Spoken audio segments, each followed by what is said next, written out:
Hello YouTube and people of the interwebs, welcome back to another Doctor Who video. Today we're going to be discussing Joy to the World, Ncuti's choice for a returning companion, and just the general Doctor Who news of the hour. First, let's jump straight into this TV Zone article that was released at midnight last night. Or, I guess, midnight this morning, technically. Anyway, Joy to the World first look images from Christmas special. So as ever with TV Zone, they drop a bunch of preview images. I'm not going to go through all of them in this video because some of them, quite frankly, they don't tell you anything new. They're kind of dull. I mean, they're necessary for promotion, but you've seen them all before. So I'm going to go through the new photos that tell us more about the plot of this episode. But first, let's catch you all up, or remind you of the plot synopsis. When Joy opens a secret doorway to the Time Hotel, she discovers danger, dinosaurs, and the Doctor. But a deadly plan is unfolding across Earth,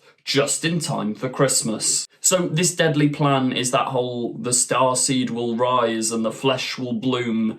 What that means, let me know your best theories in the comments. There's been lots of theories on the starseed being like the Star of Bethlehem. I've discussed that in prior videos, but yeah, that's going to be the unravelling mystery. As for the villain of the episode, well, we'll come to that in a little bit. Where has the Doctor been? What's going on in Joy's hotel room? And an old enemy of the Doctor's is lurking in the wings, and all of human history hangs in the balance. Can the Doctor save Christmas everywhere? All at once. An old enemy of the Doctor's is lurking in the wings. That's very interesting wording. I mean, we know a Silurian is in this episode, but I don't think that's the old enemy of the Doctor's, and spoilers here, but I'm pretty sure the Silurian dies within the first 10 minutes because we've seen him as a hologram after he's passed away in that little preview clip from Children in Need. What villains could there be? I mean, automatically you go to oh, it's the Master, an old villain of the Doctor. The last we saw of him was exactly a year ago yesterday when he was a little golden tooth in Power of the Doctor, but there's no way it's the Master. I don't know, let me know your theories on the villain in the comments. First image here, I presume, is right from the start of the episode, or just after the Doctor's stayed the night in the Time Hotel. He's in a very fittingly Ncuti Gatwa-esque dressing gown and about to enter the TARDIS. He's also very clearly alone here. This is before he meets Joy. Now, the next photo is him sort of peeking into one of the rooms of the Time Hotel. I think it's giving Indiana Jones sort of temple vibes. I reckon it's going to be some sort of ancient archaeological thing. Here's our Silurian, who, by the looks of it, actually works at the hotel. I'd assumed he'd come through one of the doors, because if it's doors to human history, Silurians were way in the past, so maybe he is just a worker at this hotel. Which then makes me wonder, the villain of the episode is probably whoever is running the hotel, whoever owns the hotel. By old villain lurks in the shadows, it could literally just mean villain guard. Or, as Ncuti Gatwa now calls it, villain guard. But yeah, this Silurian is given that suitcase, and I think he sort of hands it to Joy. I'll talk about the suitcase more in a moment. But here we have the Doctor springing into action past some extras. Here we have the Doctor communicating with Joel Fry's character, who maybe he's the secret villain of the piece, or maybe he is just a worker at this hotel. I'm pretty sure he's going to be cannon fodder and pass away as well. Then here we have it. This briefcase thing that I keep referring to. It seems to be tied to Joy. And when the Silurian enters the room in the preview clip we've seen, he's got it tied to his hand. So I reckon whatever's in there, maybe it's the star seed that's going to bloom or something like that. They've got to keep it safe and probably keep it away from the main villain. Or maybe the main villain's passed it on and is trying to get it to end up with the Doctor or something. If they're an old adversary of the Doctor, maybe that's their plan. Whatever it is, there's something dodgy going on in that suitcase. Anyway, here we have the Doctor and Joy entering this Indiana Jones-like temple. Then, once again, the Doctor is actually pointing at the suitcase in this scene. The Silurian's holding it, and I presume this will be in the seconds before he dies. Here's Joy using a hairdryer as a weapon. Then the Doctor scanning something. And then here we have confirmation that Doctor Who Unleashed with presenter Stefan Powell is back for more action in Season 2. I presume that will be dropping on iPlayer just after the episode. It's also worth noting, because I haven't reminded you guys in this video, if you are enjoying, please do remember to like, comment, subscribe and share.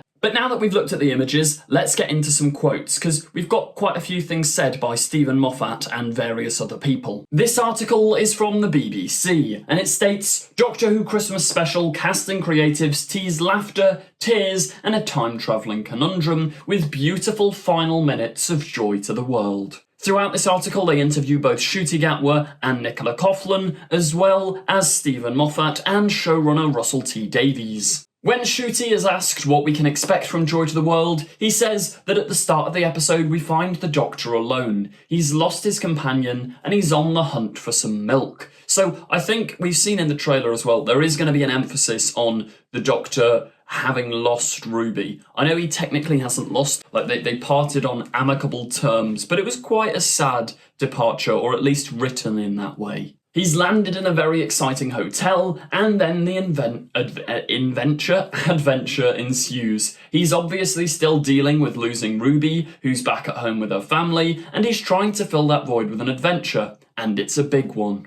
So yeah, once again, they're reiterating this adventure is about the Doctor being alone, which is something Stephen Moffat has actually said since day one of publicising this episode. And I think it's very interesting that we know that the Doctor will meet the Doctor in this, like the 15th Doctor sees a future 15th Doctor. So yeah, how's his character going to deal with all this? I mean, it is a bit strange because, like, a year ago we had the giggle and the whole point of that was the Doctor's over this angst and him and Ruby didn't really part ways in a bad way, so I don't know. I'll wait to see how it's played out in the episode, but I hope that it's not the same old, same old. The dynamic between the Doctor and Joy isn't exactly plain sailing, says Ncuti. There are bumps in the road, but I think Joy forces the Doctor to look into himself and his life and question it somewhat. And then, obviously, it's written by Stephen Moffat and it's a Christmas episode, so there's also some really funny moments between them. It is reminding me of how Catherine Tate was brought in to play Donna. Like, Nicola Coughlan is very well known for playing a comedic character in Derry Girls, and she's very good in that role, so I wonder if part of this comedy was directly written for her. Now, here's a very interesting thing. Ncuti Gatwa was asked if he could invite any Doctor Who character, friend or foe, over for a Christmas dinner, who would he pick and why? And he says he'd go with Freema Agyeman's Martha Jones over for Christmas dinner. It would be lovely to see her again. Now, we're Doctor Who fans, we've got to overanalyse this.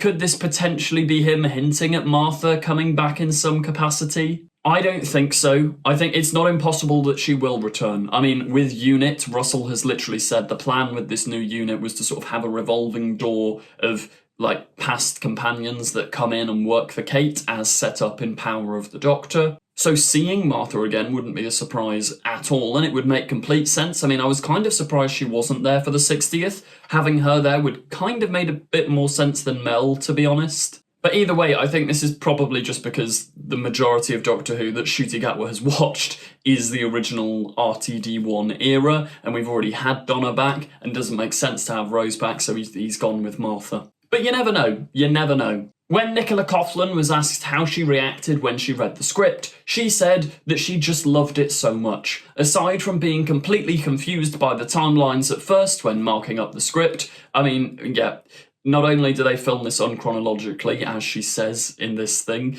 Stephen Moffat's writing is very, we're in this time, then this time, then this time, then this time, and if there's future versions of the Doctor as well, I think it's going to be a very, very timey-wimey episode. In the interview with Stephen Moffat in Doctor Who magazine as well, Stephen was actually directly asked, do you think a general audience will be able to follow this? And he said, and I think it's a really valid point, they will, because even if you don't understand why things are happening, Doctor Who always, like, because I found myself doing it while writing the fan film stuff. Obviously, it's not to the same degree, but there'll be logic behind why something needs to happen. But you end up going, if I point this gun at that big tower and it blows up, we win. And that's what a general audience who are maybe a bit drunk on Christmas Day, that's what they'll get from it. And then all the nerds will understand the multiple layers to it. Anyway, Nicola just says it's loads of fun, there's loads of stunts and loads of stuff she'd never expected to do before. I do think that's going to be one big thing about this episode as well. The budget seems there, it's in full swing.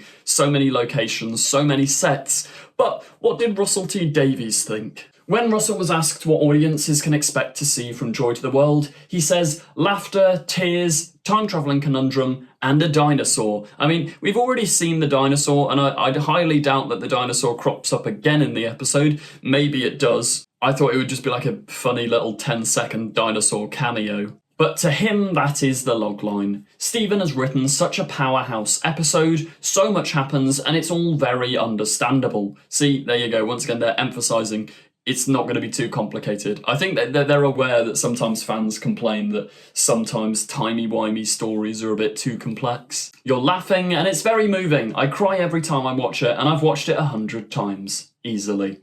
So that's good news. I am very intrigued about the ending. Is Joy going to die? No, because it's written by Stephen Moffat. But are they going to make us think Joy's dead? Maybe. Or is the Doctor going to do something like in The Runaway Bride, which he absolutely shouldn't do, and causes Joy to go, I'm not coming with you, and it's quite emotional.